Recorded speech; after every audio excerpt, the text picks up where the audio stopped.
बतासे डाँडाभन्दा अलिकति माथिको हरियाली। यता चाहिँ फोटो लिनु भएको छ।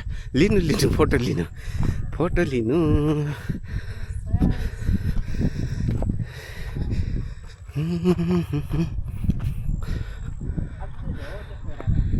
क्यामेरा र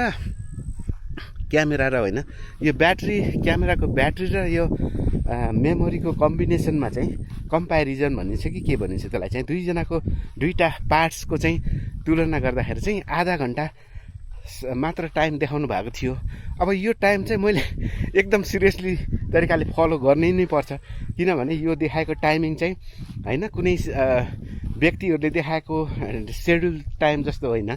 आधा घन्टा भनेर होइन 2 घन्टा 1.5 घन्टासम्म चाहिँ बोल्न पाइने अथवा चाहिँ समयलाई म्यानेज गर्न सकिने होइन। टेक्निकल्ली यो दिएको समयलाई मैले जसरी भए पनि पालना गर्नुपर्छ। यो समयलाई देख्न सक्नुहुन्छ, यो चाहिँ तानसेन गुल्मी सडक खण्ड हाइवे। यहाँबाट चाहिँ आउन सकिन्छ, जान सकिन्छ होइन, सर लाएर जस।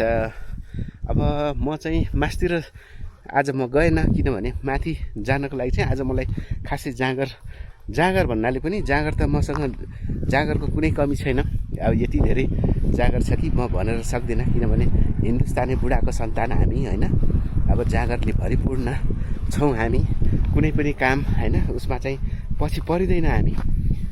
तर चाहिँ अलिकति थकावट चाहिँ भएको हो, किनभने हिजो अलिकति धेरै हिँडेको हुनाले चाहिँ आज चाहिँ अलिकति नहिँडौँ, माथि नजाउँ भनेर मात्र हो। तर जे होस्, यहाँ आउनुभयो तानसेनदेखि चाहिँ अलिकति माथि बतासे डाँडा भन्दा थोरै माथि आउनुभयो भने चाहिँ यो दृश्य देखेर पनि हजुरहरूले छुट्याउन सक्नुहुन्छ कहाँनिर हो भनेर। सायदै त्यही नै हो। यहाँ आउनुभयो भने चाहिँ हजुरले आफूले आफूलाई चाहिँ फ्रेस पाउनुहुन्छ, ताजा बनाउन सक्नुहुन्छ होइन।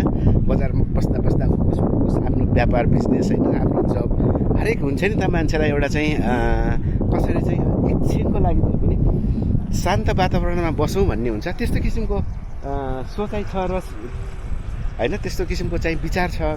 अलिकति बजारदेखि एकान्त ठाउँमा गएर चाहिँ शीतल हावामा खाउँ भनेर सोच विचार बनाउनु भएको छ भने चाहिँ यो ठाउँ चाहिँ हजुरहरूको लागि बेस्ट वान प्लेस बन्न सक्ने छ। फेरि इङ्ग्लिस पनि आइहाल्छ कि फेरि होइन, तक्मे बाजेले भनेको जस्तो हल्का 1 प्याक 2 प्याक दिएपछि त फेरि इङ्ग्लिस गुटुङ ल्याएर आउँछ भनेर भन्नुभएको थियो। त्यस्तै पारा हो होइन, मैले पनि नढाँटेर भन्ने हो नि। तर जे होस्, मैले फाइनल्ली भन्नु खोजेको के हो भन्दाखेरि चाहिँ अलिकति आफूलाई चाहिँ फ्रेस बनाउनुको लागि बजारदेखि एकदम नजिकै, तानसेन बजारदेखि चाहिँ अलिकति नजिकै बतासे डाँडाभन्दा अलिकति माथि, अघि पनि मैले भनिसकेँ होइन, अलिकति थोरै माथि मात्रै आइयो र गाडी बाइक अथवा चाहिँ स्कुटी भयो भने चाहिँ अझै बेटर भयो। र कुनै पनि साधन छैन भने पनि केही छैन, खासै टाढा छैन कि एकदम नजिक। सायद अब चाहिँ मेरो स्वर अलिकति क्लियर आउँदैन होला, किनभने अलिकति टाढाबाट चाहिँ मैले खिचेको छु। किनभने अलिकति हावा पनि सर हावा पनि चलिरहेको अवस्था छ। र अलिकति हुन त मैले नोइज क्यान्सलेसन पनि मैले सेटअप मिलाएकै हो, तर यतिको मिलाउँदाखेरि चाहिँ के कतिको आउँछ त्यो चाहिँ मलाई थाहा भएन। पहिलो अनुभव चाहिँ लिँदैछु। यदि स्वर चाहिँ क्लियर छैन, बुझिएको छैन भने चाहिँ मैले भोइस ओभर गरेर या कसरी हुन्छ त्यसलाई चाहिँ म म्यानेज मिलाउने प्रयास गर्छु। तर कहाँनिर जाउँ भन्दा त्यहाँ अगाडि हल्का फुल्का अगाडि, खासमा चाहिँ मेरो यो क्यामेरा सेटिङमा चाहिँ यो जुन सेल्फी स्टिक देख्नुभएको छ हजुरले, यो चाहिँ नि हाइट हुनुपर्ने थियो, लुक्नु पर्ने थियो, त्यो चाहिँ लुकेको छैन। त्यो चाहिँ 4000 रुपियाँको, यहाँ बस्नु पऱ्यो, त्यो चाहिँ खास 4000 रुपियाँको कन्जुसाइ भनौँ या त्यसको चाहिँ म्यानेजले गर्दाखेरि चाहिँ म्यानेजमेन्ट मिलाउनको कारणले गर्दाखेरि चाहिँ त्यो चाहिँ राम्रो आइरहेको छैन होला। र यसबाट अर्को कुरा के पनि फाइदा भयो भन्दा जस्तै अब यसरी चाहिँ फोन आयो मोबाइलमा भने चाहिँ कुनै डिस्टर्ब पनि नहुने भयो होइन। क्यामेरामा चाहिँ मजासँग बोल्न पाइने भयो, यसरी चाहिँ गफ गर्न पाइने भयो।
जस्ताको तस्तै प्रतिक्रिया दिनुहोला।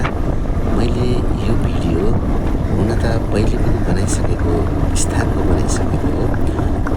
हुनसक्छ मेरो यो रिपिट कन्टेन्ट पनि भनेर आउन पनि सक्छ, तर आए पनि केही छैन, किनभने मलाई आजको यो सुन्दर वातावरणमा हजुरहरूलाई लिएर गएँ होइन। के कस्तो लाग्छ जस्ता त्यस्तै कमेन्ट गरिदिनु होला। हजुरको एउटा सानो मिठो कमेन्टले मलाई अरू यस्तै भिडियोहरू ल्याउनको लागि प्रोत्साहन मिल्नेछ। सो प्रोत्साहन स्वरूप एक कमेन्ट गरिदिनु होला र च्यानलमा नयाँ हुनुहुन्छ भने प्लिज सब्सक्राइब पनि गरिदिनु होला है भन्दै आजको यो मेरो भिडियोबाट म बिदा हुन चाहन्छु। फेरि अर्को भिडियोमा नयाँ लोकेसनमा भेट हुने बाचा गर्दै यो भिडियोबाट बिदा हुन चाहन्छु। हस्त भिडियोलाई अन्तिमसम्म हेरेर साथ सपोर्ट दिनुभएकोमा हजुरप्रति उच्च सम्मान, थ्याङ्क यू सो मच भन्न चाहन्छु। र आजको लागि यो भिडियोबाट भने बिदा मागे र अर्को भिडियोमा भेटौँला है। Thank you so much for watching. धेरै भिडियोलाई अन्तिमसम्म हेरिदिनुभएकोमा हजुरहरू सबैलाई फेरि पनि धेरै धन्यवाद। Have a good day, have a great day भन्दै आजको लागि भने म बिदा हुन चाहन्छु। धेरै धन्यवाद यो भिडियोलाई अन्तिमसम्म हेरेर साथ सपोर्ट दिनुभएकोमा। हस्त धन्यवाद, नमस्कार। See you in next video, in next location, in next topic. Thank you so much. Bye bye. Thank you so much for watching.